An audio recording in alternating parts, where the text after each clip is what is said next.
आप सभी को मेरी तरफ से राधे राधे। और कैसे हो आप सब? बिल्कुल मस्त होंगे, स्वस्थ होंगे और अपनी अपनी लाइफ में बिल्कुल अच्छे तरीके से व्यस्त होंगे।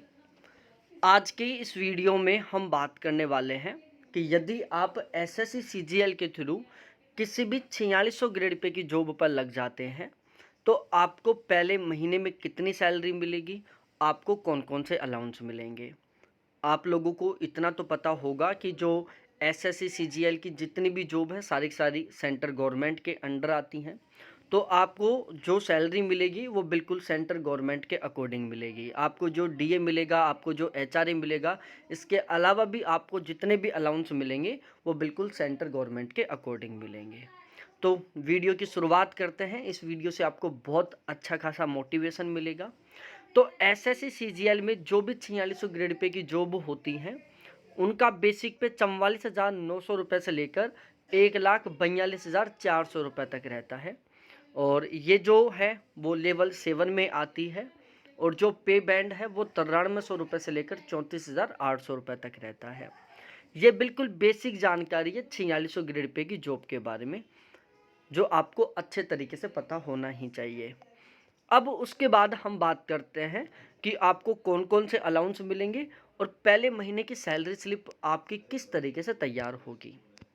तो यदि आप एसएससी सीजीएल के थ्रू किसी भी 4600 ग्रेड पे की जॉब पर लगते हैं तो आपका स्टार्टिंग का पहले महीने का जो बेसिक पे है वो बनेगा 44,900 रुपये।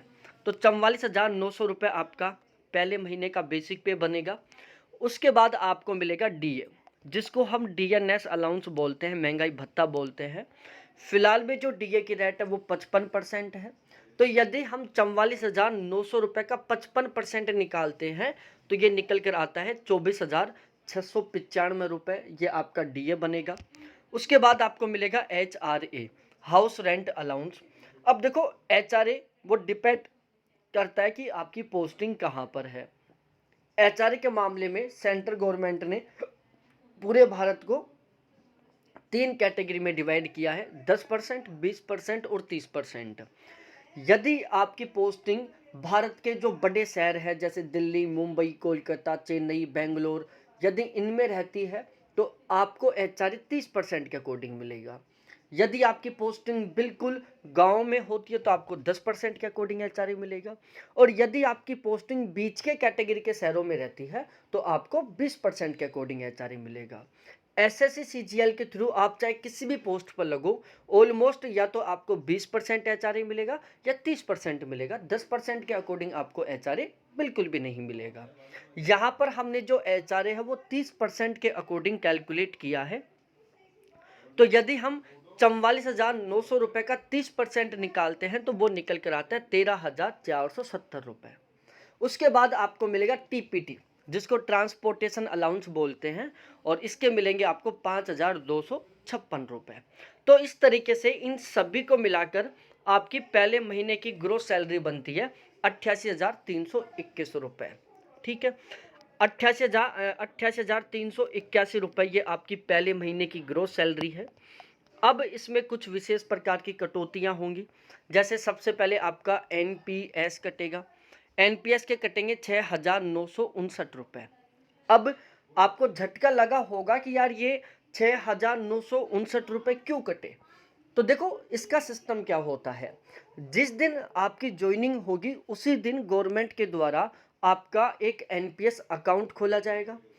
आपके बेसिक पे और डीए दोनों का 10% अमाउंट काटकर आपकी ग्रोस सैलरी में से और आपके एनपीएस अकाउंट में ट्रांसफर कर दिया जाएगा। गवर्नमेंट अपनी खुद की तरफ से आपके बेसिक पे और डीए दोनों का लगभग 14% जितना अमाउंट अपनी खुद की तरफ से आपके एनपीएस अकाउंट में ट्रांसफर करेगी। मतलब ओवरऑल हर महीने आपके एनपीएस अकाउंट में कितने रुपए आएंगे?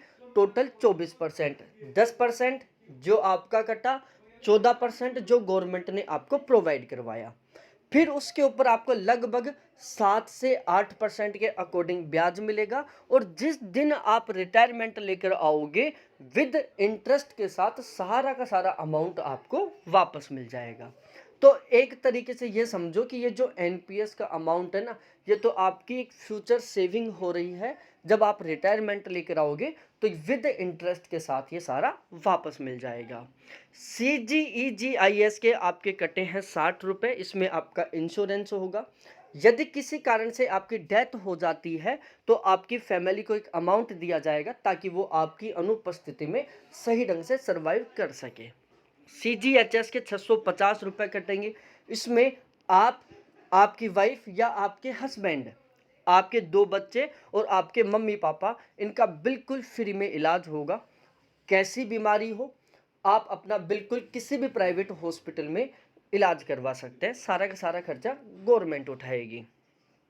इसके अलावा एक हील एजुकेशन है, इसमें आपके 120 रुपये कटेंगे और ये एक तरीके से आपका डोनेशन है। आप हील एजुकेशन में जो पहाड़ी क्षेत्रों वाला जो एरिया है वहाँ पर एजुकेशन के लिए आप क्या कर रहे हो, 120 रुपये महीने की डोनेट कर रहे हो। तो इस तरीके से टोटल कटौती हो रही है 7,789 रुपये। तो ये सारा सीन था।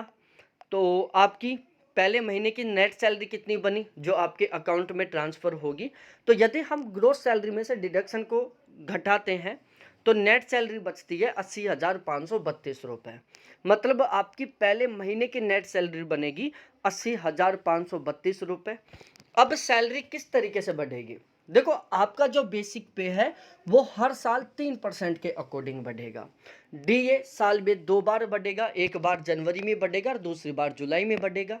एक साल में एवरेज DA बढ़ता है लगभग 5 से 8% के बीच में। तीसरा आपका HRA बढ़ेगा, लेकिन वो डिपेंड करता है DA के ऊपर, लेकिन ऑन एवरेज 2 से 3 साल में आपका एक बार HRA बढ़ेगा। जैसे आपका HRA बढ़ेगा उसी के अकॉर्डिंग आपका ट्रांसपोर्टेशन अलाउंस बढ़ जाएगा। तो एक तो इस तरीके से आपकी सैलरी में बढ़ोतरी होगी। दूसरा, हर 10 साल बाद में एक नया पे कमीशन आता है।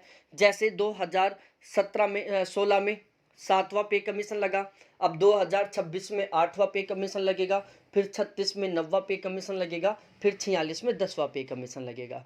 तो जब भी एक नया पे कमीशन आता है तो ऑलमोस्ट ये समझो कि आपका जो बेसिक पे है ना वो कंप्लीटली डबल हो जाता है। जैसे 7वें पे कमीशन में आपका बेसिक पे 44,900 रुपये है, तो 8वां पे कमीशन आएगा तो ये बेसिक पे कितना हो जाएगा, लगभग 28,000 रुपये के आसपास हो जाएगा।